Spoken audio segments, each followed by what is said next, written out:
ঢাকা বিশ্ববিদ্যালয় কেন্দ্রীয় ছাত্র সংসদ ডাকসু বাংলাদেশ ইসলামী ছাত্র শিবিরের ঐতিহাসিক বিজয়ে অভিনন্দন জানিয়েছিলেন জামাত ইসলামী পাকিস্তানের আমির হাফিজ নাইমুর রহমান। বুধবার সংগঠনের অফিসিয়াল ফেসবুক পেজে তার বক্তব্য প্রকাশ করা হয়, কিন্তু কিছুক্ষণ পরে সেটি পেজে আর দেখা যায়নি। উর্দুতে লেখা পোস্টটিতে দেখা যায় হাফিজ নাইমুর রহমান বলেছেন, বাংলাদেশের নতুন ইতিহাস সৃষ্টি হয়েছে আলহামদুলিল্লাহ। দেশের বৃহত্তম বিদ্যাপীঠ ঢাকা বিশ্ববিদ্যালয় ছাত্র সংসদ নির্বাচনে ইসলামী ছাত্র সংগঠন ইসলামী জমিয়তে তালাবা ছাত্র শিবির বিপুল ব্যবধানে জয়লাভ করেছে। পুরো প্যানেল বিজয়ী হওয়া বাংলাদেশের ইতিহাসে এই প্রথম।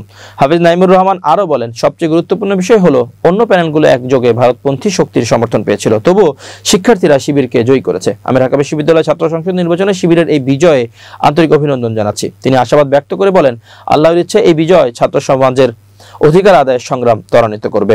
একই সঙ্গে ভারতে ষড়যন্ত্র থেকে বাংলাদেশের মুক্তি এনে দেবে এবং দেশের উন্নয়ন ও অগ্রগতির নতুন শিরোনাম রচনা করবে। এছাড়া তিনি নির্বাচন আয়োজনের জন্য অন্তর্বর্তীকালীন বাংলাদেশের সরকারকে কৃতিত্ব দেন। বলেন, গণতন্ত্রের নার্সারি হিসেবে পরিচিত ছাত্র সংসদ নির্বাচন প্রতিকূল পরিস্থিতির মধ্যেও স্বচ্ছ ও শান্তিপূর্ণ পরিবেশে সম্পন্ন করতে সক্ষম হয়েছে অন্তর্বর্তীকালীন সরকার।